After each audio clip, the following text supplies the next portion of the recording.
이 시간 찬송가 361장 주의 주실 화평 같이 찬양하시겠습니다. 찬송가 361장 같이 찬양하시겠습니다.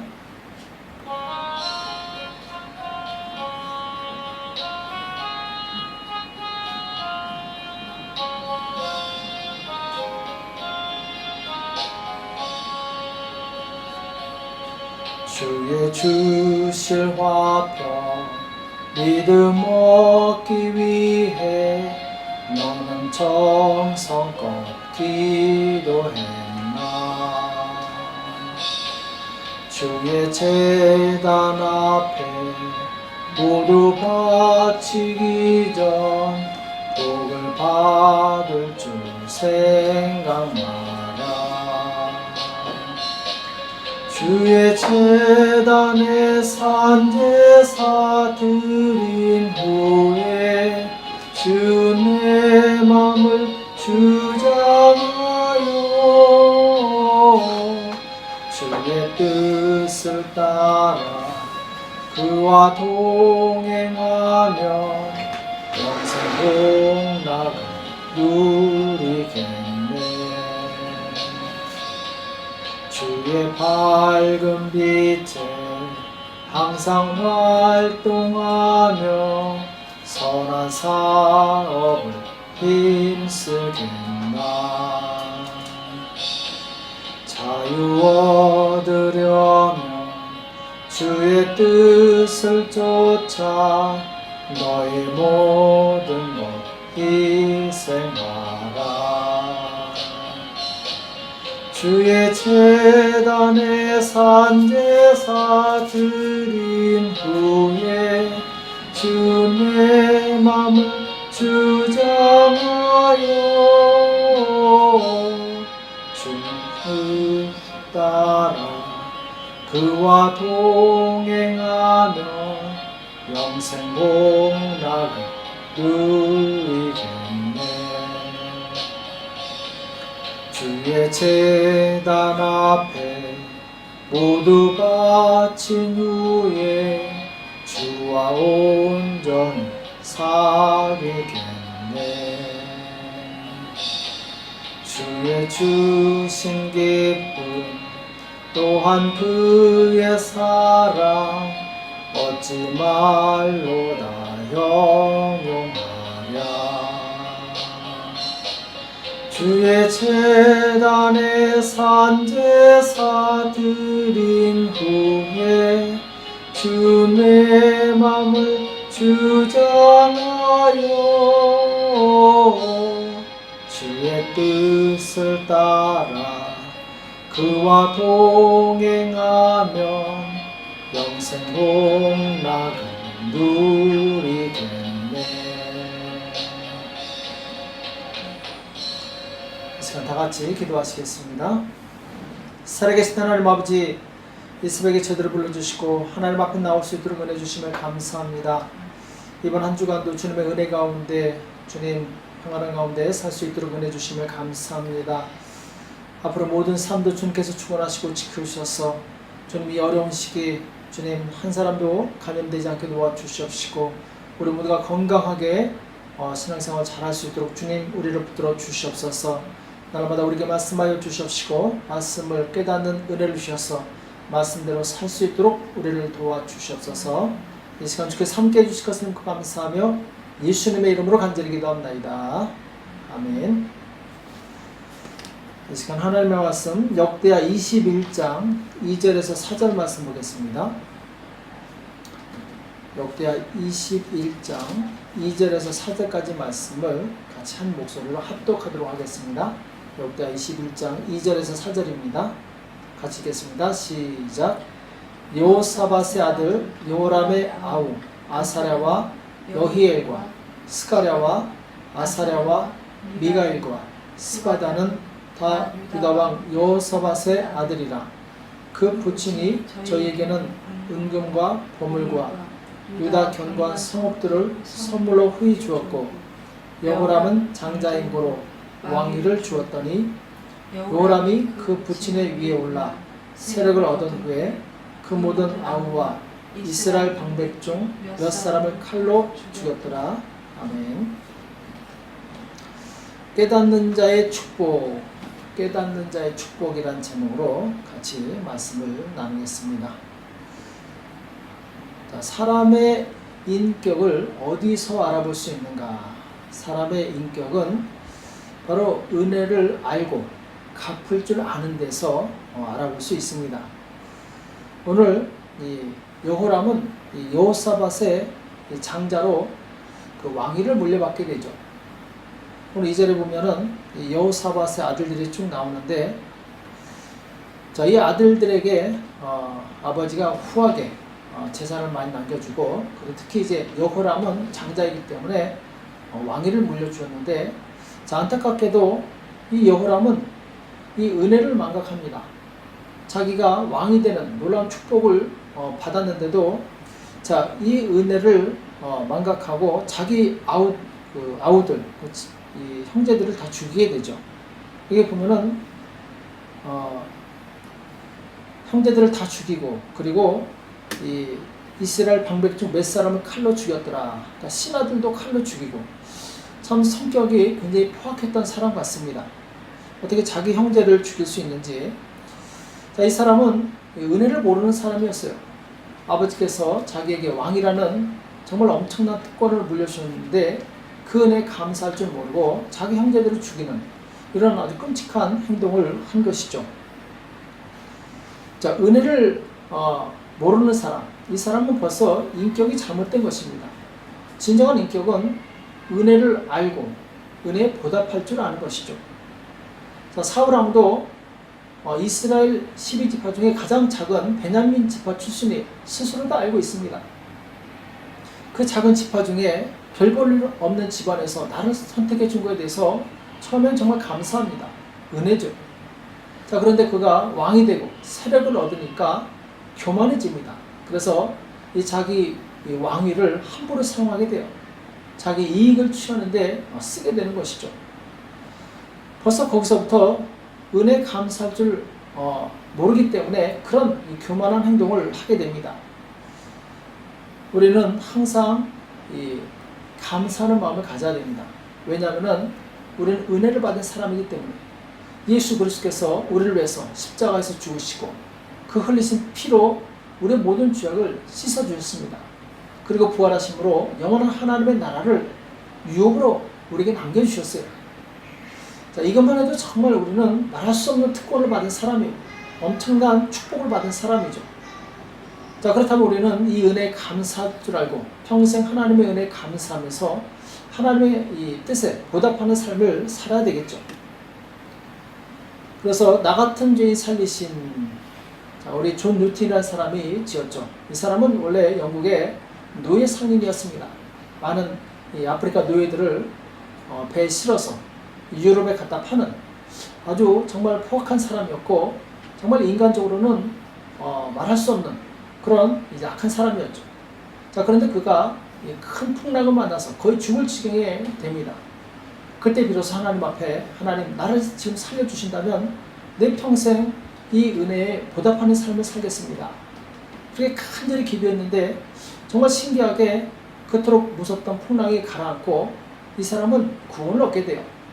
그 다음부터 하나님의 살아계심을 믿고 이 사람은 하나님의 뜻대로 살게 되는데, 그래서 그 유명한 Amazing Grace, 놀라운 하나님의 은혜를 찬양하는 그 곡을 쓴 것이죠. 자, 이와 같이 우리는 죄와 허물로 죽었던 존재입니다. 마치 존 뉴튼이 풍랑으로 인해서 이미 죽은 몸이었지만 하나님께서 그를 살려주신 것처럼 우리 또한 죄와 허물로 이미 죽었던 존재예요. 자, 그런 우리를 예수님의 그 은혜로 살려주셨으면 우리는 정말 평생 감사하면서 그 은혜에 보답하는 삶을 살아야 되겠죠. 또 오늘 6절에 보면은 저가 이스라엘 왕들의 길로 행하여 아합의 집과 같이 하였으니, 자, 이스라엘 왕들은 모두 다 우상을 숭배했던 왕들이죠.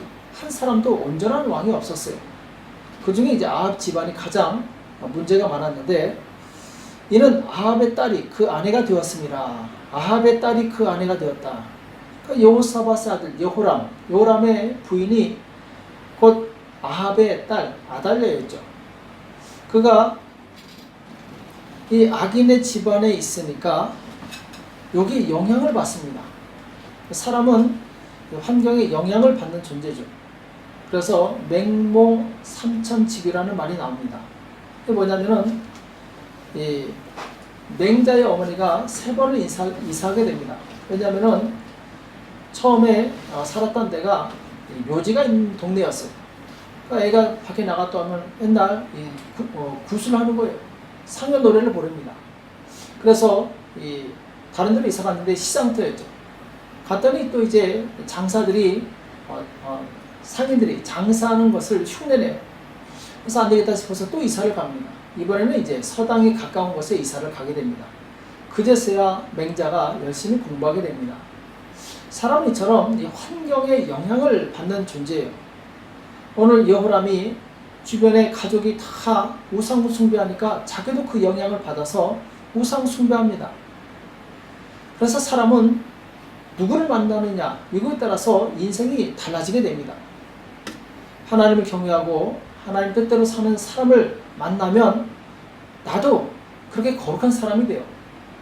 반대로 하나님보다 세상을 사랑하고 이기적인 사람을 만나서 그 사람과 사귀게 되면 나도 그 영향을 받게 되죠. 우리가 성경을 많이 읽으면 성경의 영향을 받아서 우리가 하나님의 사람이 됩니다. 믿음의 사람이 돼요. 자, 그런데 세상의 헛된 철학과 사상에 관련된 책을 읽게 되면 나도 그 영향을 받게 되죠. 기도의 자리에 가면 내가 기도하지만 남을 비방하는 자리에 가면은 나도 남처럼 같이 비방하게 됩니다. 그래서 내가 어디에 있느냐, 내가 어떤 환경 속에 있느냐, 이것이 굉장히 중요하기 때문에 우리는 믿음의 환경을 찾아서 그 속으로 들어가야 됩니다. 믿음의 사람, 하나님이 기뻐하시는 사람이 되려면 내가 믿음의 환경을 만들 수 있어야 돼요. 어느 성도는 하루 7시간씩 작정 기도를 시작했는데 한 5시간쯤 기도하니까 자기 친구들이 와서 놀자고 전화를 했어요. 유혹을 받았지만 아니다, 내가 하나님께 약속한 것이기 때문에 계속 기도해야 되겠다. 그래서 이제 미안하다고 하고 계속 2시간을 더 기도했습니다. 나중에 가만히 생각해 보니까 내가 2시간 동안 친구들과 어울려 있었으면 남 얘기하고 남 비방하고 험담하는 데 시간을 썼는데 하나님과 같이 있으니까 기도하게 되었다는 것에 대해서 굉장히 감사했다고 합니다. 우리는 기도의 환경 속으로 들어가시기 바랍니다. 우리는 말씀의 환경 속으로 들어가시기 바랍니다. 그럼 우리는 그리스도를 닮은 온전한 믿음의 사람이 될 수 있어요. 또 오늘 8절에 보면은 여호람 때 에돔이 배반하여 유다의 수하에서 벗어나 자기 위에 왕을 세운 거로. 자, 지금 여호사밧 왕 때까지는 에돔이 유다에 속한 그런 이제 속국이었죠. 그래서 조공을 바쳤는데 배반합니다. 자기들의 왕을 세워요. 자, 이것으로 끝나지 않고 이 10절에 보면은 림나도 배신하여, 자, 림나라는 나라도 이 배신해서 여호람을 등지게 돼요. 자, 자꾸 문제가 생깁니다. 나라 여기저기서 문제가 생겨요. 우리 한국에 아니땐 굴뚝에 연기 나랴 이런 속담이 있죠. 자, 뭔가를 떼기 때문에 연기가 나는 것이죠. 오늘 에돔이 배반하고 림나가 배반하고 나라가 자꾸 기울어지는데 이유가 있다는 것이죠. 자, 그 이유에 대해서 10절에 보면은 저가 그 열조의 하나님 여호와를 버렸습니다 이렇게 말씀하고 있어요. 여호람이 하나님을 버렸기 때문에 에돔과 림나가 배반하였다 이렇게 말씀하고 있는 거죠. 자, 그러니까 우리는 어떤 문제가 생겼을 때 나에게 왜 이런 문제가 닥쳤는가, 먼저 하나님 앞에서 영적으로 생각을 해봐야 됩니다. 원인을 알아야지 문제를 해결할 수 있는 거죠. 자, 그런데 오늘 이 여호람은 어리석게도 자기 힘으로, 무력으로, 군사력으로 해결하려고 해요. 영적으로 하나님께 이 답을 구하지 않고 자기 힘으로 이들을 무력으로 굴복시키려고 합니다. 그러나 결국 그 땅은 빼앗기고 맙니다. 독립하게 돼요. 오늘 여호람은 자기가 아무리 노력했지만 빼앗긴 땅을 다시 찾지 못했는데 그 이유는 하나님을 떠났기 때문에, 하나님의 보호가 그에게 더 이상 있지 않기 때문에 그가 아무리 노력해도 더 이상 회복이 되지 않았던 것이죠. 자, 여호람의 이 어리석음은 계속 이어집니다. 12절에 보면은 선지자 엘리야가 여호람에게 글을 보내어 가로되, 자, 오죽하면은 이 북이스라엘에서 활동했던 엘리야가 편지를 보냅니다. 남유다의 여호람에게 편지를 보내는데 뭐라고 보내냐면, 왕의 조상 다윗의 하나님 여호와의 말씀이 내가 내 아비 여호사밧의 길과 유다 왕 아사의 길로 행치 아니하고 오직 이스라엘 여왕의 길로 행하여 유다와 예루살렘 거민으로 음란하듯 우상을 섬기게 하기를 아합의 집과 같이 하며 또 너의 아비 집에서 너보다 선한 아우들을 죽였으니 여호와가 내 백성과 내 자녀와 내 아내들과 내 모든 재물을 큰 재앙으로 치리라. 또 너는 창자의 중병이 들고 그 병이 날로 중하여 창자가 빠져나오리라 하셨다 하였더라. 자, 정말 무서운 말씀이죠. 엘리야 선지자가 이 여호람의 죄를 아주 적나라하게 드러냅니다. 그리고 네가 네 선한 아우들을 죽이고 이런 우상을 섬기고 악한 행동을 했기 때문에 결국 너도 창자의 병이 들어서 죽게 될 것이다. 이런 엄청난 경고를 하게 되죠. 자, 이 정도 되면은 뭔가 좀 지각이 있는 사람 같으면은 내가 하나님 앞에 죄를 지었구나 하고 회개하고 돌이켰어야 되는데 그렇지 않습니다. 깨닫지 못해요. 안타까운 일이죠. 여호람이 여전히 죄악을 행합니다. 자, 그러니까 마지막으로 하나님께서는 16절에서 여호와께서 블레셋 사람과 구스에서 가까운 아라비아 사람의 마음을 격동시키사 여호람을 치게 하셨으므로, 자, 지금 마지막으로 기회를 주시는데 블레셋 사람과 이 아라비아 사람의 마음을 격동시켜서 전쟁을 일으켜요. 그래서 17절에 보면은 그 무리가 올라와서 유다를 침노하여 왕궁의 모든 재물과 그 아들들과 아내들을 탈취하였으므로 말지 아들 여호아스 외에는 한 아들도 남지 아니하였더라. 자, 정말 심각한 재난이 닥칩니다. 자기 재산이 다 빼앗기고 아들들과 아내도 빼앗깁니다. 자식들이 한 사람 외에는 다 죽고 말아요. 정말 끔찍한 재앙이 내려요. 자, 이렇게까지 하나님께서 말씀하시는데 아직도 깨닫지 못해요. 안타까운 일이죠. 이 정도 되면은 겸손히 자세를 낮추고 하나님 앞에 나가서 하나님, 제가 잘못했습니다. 회개하고 돌이켜 있어야 되는데 여호람은 아직도 깨닫지 못해요. 자, 고난은 자기를 돌아보아 회개할 수 있는 기회입니다. 하나님께서 우리에게 고난을 허락하신 이유는 바로 그것이에요. 우리로 하여금 회개할 수 있는 기회를 주신 거죠. 그래서 고난이 왔을 때 우리는 그 원인을 찾아봐야 됩니다. 내 안에 하나님 앞에서 정말 무슨 문제가 있는지 스스로를 돌아봐야 되는 것이죠. 자, 결국 여호람은 마지막 경고마저 깨닫지 못합니다. 깨닫지 못하니까 결국 19절에서 여러 날 후 2년 만에 그 창자가 그 병으로 인하여 빠져나오네. 자, 병으로 인해서 창자가 밖으로 나왔어요. 참 끔찍한 일이죠. 제가 그 심한 병으로 죽으니 백성이 그 열조에게 분양하던 같이 저에게 분양하지 아니하였으며, 자, 창자가 빠져나와서 죽었어요. 백성들을 보기에도 얼마나 민망합니까? 백성들이 분양하지 않아요. 다른 왕들에게는 분양해놓고 이 왕은 분양하지 않습니다. 하나님은 우리를 사랑하십니다. 그래서 우리에게 때로는 우리가 잘못된 길로 갈 때 경고하시죠. 말씀하십니다. 그래서 우리에게 고난이 왔을 때, 고통이 왔을 때, 문제가 생겼을 때 그때 하나님께 나아가는 기회로 삼으시기 바랍니다. 하나님 앞에서 나의 죄를 회개할 수 있는 그런 기회로 삼으시기 바랍니다. 그 사람에게는 미래가 있어요. 축복이 있어요. 하나님께서 우리에게 고난을 주신 이유는 축복하시기 위해서 고난을 주신 것입니다.